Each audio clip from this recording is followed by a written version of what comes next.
The fragrance of selfless love that has drawn the world into one family.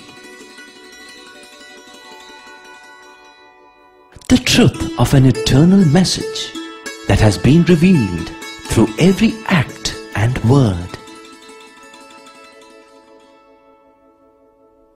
The fulfillment in service that has been taught by relentless sacrifice. The Lord's own life is indeed His message.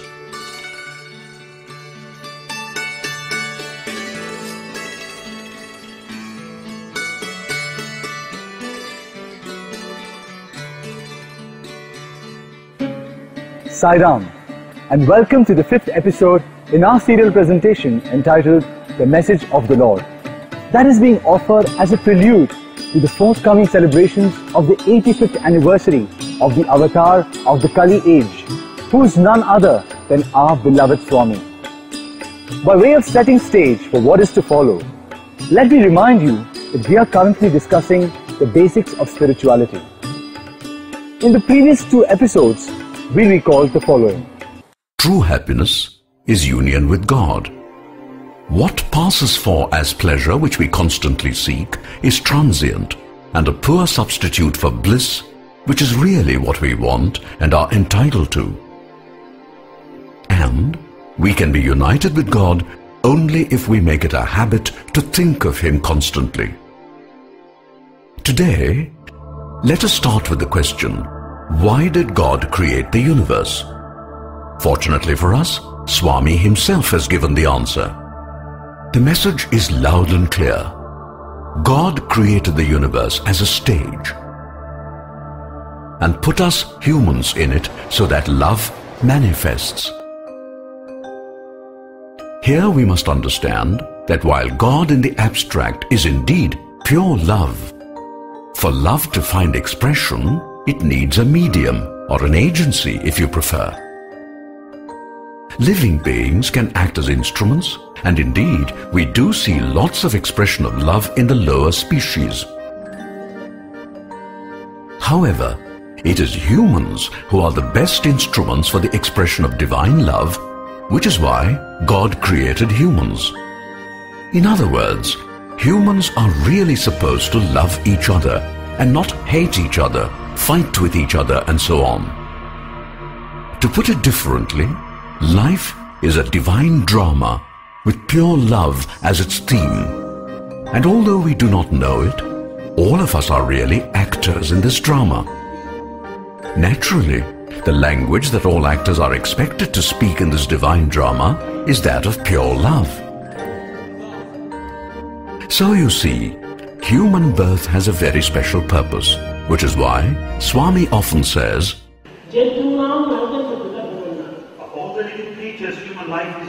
thus, the constant reminder from Swami is, human birth is special and privileged and is not to be wasted the way most of us tend to. Unfortunately, however, most people are not conscious of what God really expects of them. With the result, the divine drama does not play out the way it is supposed to. Basically, humans mess it up by replacing pure love with anger, hate, greed, conflict, war, and what have you. So, what has gone wrong? Did by any chance God write an imperfect script for His divine drama? Not really. God, being the supreme playwright and the ultimate director and producer, cannot be expected to make such elementary mistakes. On the contrary, He did something most unusual. First, He created the stage called the universe. And then He put the actors in it, that is to say, us humans. Now, the actors in a drama are normally given a script and asked to speak their lines according to it. However, God did it differently. He just said to humans, here is the stage, and you let the play evolve. your basic guideline is that whatever you do must always be based on pure love. Let us see how you handle this challenge. So that was what God did. But things did not quite go the way they were supposed to. What is it that equals the sun in its brightness? It is Rudam, the absolute changeless truth. In the beginning, humans seemed to remember the instructions, and most people did base their actions on Satya and Dharma. However, slowly but surely, humans began to forget the purpose for which God put them on earth. Indeed, even great sages felt tempted by the attractions of the world. There were also other things that made people forget the language of love. For example, the Mahabharata tells us that the Kauravas became very greedy and treated the Pandavas, grabbing their kingdom via a rigged game of dice.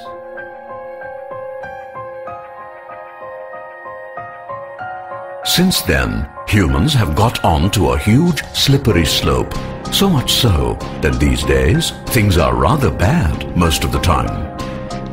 It is because humans quickly forget the instructions of God and get into all sorts of troubles that God incarnates in our midst from time to time in order to help us out. But we shall come to that a little later. Meanwhile, let us deal with the following question.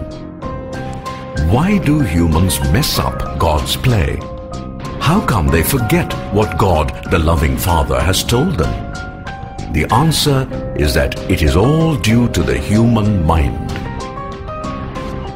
To understand why the mind deflects us from even obeying God's command, we must first try to understand something about its origin and nature. Let us start with animals and consider a rat, for example. The rat has a body, which includes, of course, the sense organs like the eyes, nose, ear, etc., and a brain. The rat has something more, which is life, and life comes straight from God or the Atma. Thus, schematically, a rat may be described as an entity with a gross body and a component of the Atma, which is the source of everything, including the entire universe. What about humans who have evolved from the lower species? In their case, there are similarities, but also important differences. Like the lower species, humans too have various sense organs and, of course, a brain, which, by the way, is quite remarkable. But it does not end there. Since humans were specially created by God to enact out His divine drama, they have something extra, which is the mind. In a sense, the mind is a frontier that is the meeting place of, shall I say, the extension of the Atma on the one hand and the brain on the other. Having descended in a sense from the Atma, the mind is extraordinarily powerful. In fact, Krishna himself says so.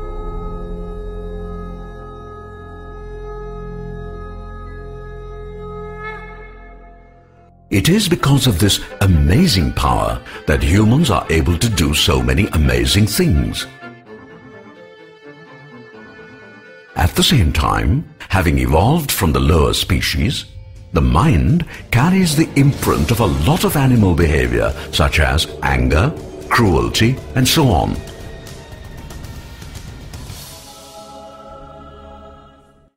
In short, when humans try to play out God's instructions in the divine drama, what actually happens is decided by how the mind of every single human responds to two different forces.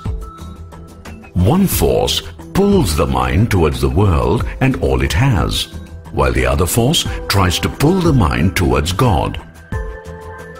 The result in each case is determined by how much influence the heart exerts to counter the pull from the side of the external world. It is important to understand this point clearly. For this alone explains why some people are good and others are not so good. In the case of a person who is good, the influence of the heart is strong. It illumines the mind strongly. The result is that the good in the person is able to defeat the forces of evil within, and the individual emerges as a virtuous and spiritual person. If, on the other hand, the mind of the person gets polluted by the external attraction, then the negative forces lurking in the mind manage to shut out the light of wisdom and knowledge emanating from the heart. Eventually, the person becomes a cross between an animal and the devil.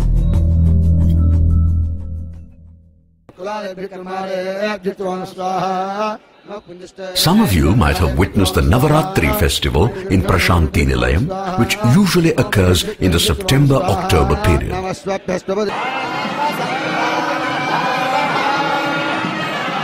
The festival lasts 9 days and is in celebration of the Universal Mother who is worshipped during that period.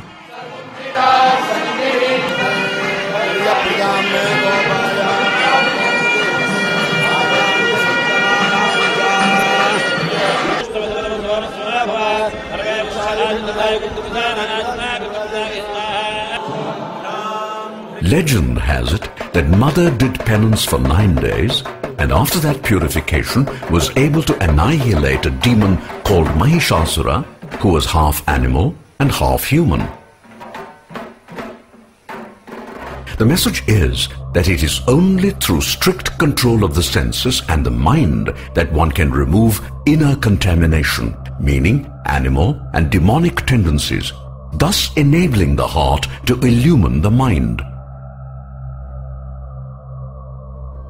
The problem these days is that the forces of negativity operating in the external world have become enormously strong and powerful. There are so many things to distract our mind. And the media, which is heavily funded by the forces of negativity, spares no effort in keeping us a slave to a lot of unwanted habits. As a result, our problems also have increased enormously. With such powerful negative forces around us, is it any wonder we often feel helpless? Nevertheless, the situation is not as hopeless as it might seem, for is not our beloved Swami here with us?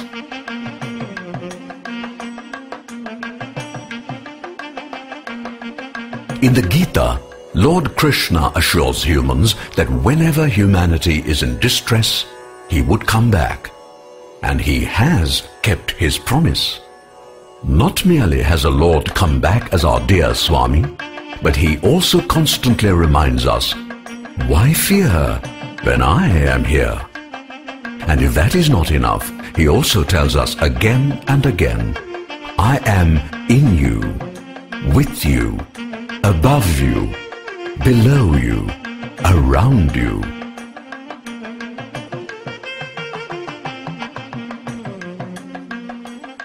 There are two important points to be noted in the above statement of Baba. Firstly, he is there right within us. That is to say, he dwells in the heart of everyone without exception. What it means is that the first place we must look for Swami is right in our heart. The second point about the statement of Swami mentioned earlier is that he is omnipresent. That is to say, he is everywhere, in everything, and all the time. That is something we should never forget. To stress the point that the heart of humans is the permanent residence of God, Swami sometimes recalls the story of Draupadi in distress. Just to remind you, after the Pandavas were defeated and lost everything in a fraudulent dice game against the evil Kauravas, Draupadi, the wife of the Pandavas, was dragged to the court to be publicly humiliated by disrobing. When Draupadi was humiliated, she prayed Krishna in several ways. The one who goes around Vrindavan, ఏమేమో నామములంతా చెప్పింది. She called God in several names. The one who belongs to Vrindavana, the one who stays in Gokula. కృష్ణుడు రాలేదు, ఆమె యొక్క ఆపత్తును సంరక్షించలేదు. Krishna did not respond. He didn't come to her rescue. కడపటికి అలసిపోయింది, కూలిపోతూ she was just falling on the ground. హృదయవాసి అనింది. Ultimately said, భగవంతుడు ప్రత్యక్షమయ్యాడు. She said, Hridayavasi, indweller in my heart. God manifested there. Draupadi కృష్ణుడిని ప్రశ్నించింది. Draupadi questioned Krishna. Krishna, ఓ కృష్ణ, ఎన్నో పర్యాయములు నేను ప్రార్థించినప్పుడు అందు రాలేదు. I prayed to you repeatedly. You did not respond. కానీ But నేను కూలిపోయే సమయంలో పిలిచినప్పుడు తక్షణమే వచ్చావు. I was about to collapse, fall. You manifested there. కారణం ఏమిటి? What is the reason? ఇది భక్తులకు అందరికీ సరైన జవాబు. Now this answer is appropriate to all devotees now. Draupadi, ఓ ద్రౌపది, నన్ను బృందావన విహారి అన్నావు. You call me as Vrindavana Vihari. నీలో ఉన్నటువంటి నేను తిరిగి బృందావనం పోయి మరిగి రావాలి. నేను when you call me Vrindavana Vihari, I must go to Vrindavan and reach here. లేకపోతే నీ మాటకి ఏమాత్రం సత్యం ఉండదు. Because your statement will not be true if I act otherwise. మధురాపుర సంచారి అన్నావు. You said Madhurapura Sanchari. దగ్గర ఉన్నటువంటి వాడిని నేను మధురకు పోవాలి, నేను రావాలి. So I am so near, but I have to reach you via Madhura. Therefore it is a difficult task. హృదయవాసిని నేను. I am present in your heart. ఏ క్షణంలో నన్ను స్మరించినప్పటికీ నేను సిద్ధంగా ఉంటాను. You may think of me any moment. I am ever ready. కనుక నీవు లోపలనే స్మరించు. You think of me within. మనసుతో స్మరించు. Think of me హృదయంతో వరించు. wholeheartedly. ఇది నీ యొక్క ప్రార్థన యొక్క సరైన జవాబు. This is the proper way to pray, and this is the answer. The story is fictional, no doubt. But Swami narrated it just to stress that we seldom look for God where He really is, right within us. That is a point we shall come back to maybe later, but for the moment there is another issue that must be addressed. The role and the importance of buddhi. People ask, if God is right within us, then how come many a time He hardly responds when we cry out even loudly? The reason for this is simple. The mind is linked to the heart via a hotline called the buddhi. If this line is not working properly, then God would not be able to speak to us when we are straying from the path of Satya and Dharma. It is when such a breakdown happens that the voice of conscience is not heard. Clearly, such breakdown or malfunction of buddhi is not desirable and must be avoided at all costs. And the best way of achieving that is through proper and routine maintenance. In other words, if buddhi is kept in working order, then whenever we call out, God would be able to hear our pleas immediately. So you see, keeping buddhi in good condition helps both ways.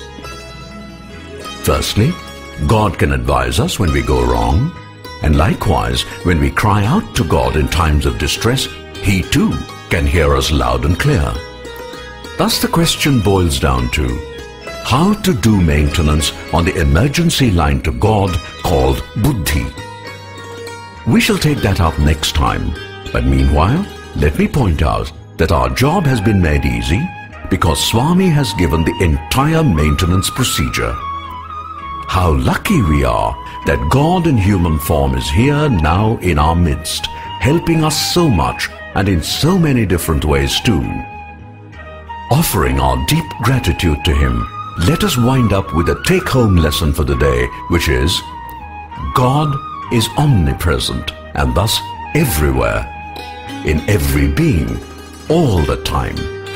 However, the best place to look for Him is within our own heart, which, as Swami says, is His permanent address. All that we have to do is call out to Him. But our cry of anguish must be like that of a calf that has lost its mother. God is in our heart all the time and is available 24/7. But to reach Him, we must keep the hotline called buddhi in good condition. That's all that we have for this episode. Thank you for being with us, and do join us again tomorrow. Jai Sai Ram.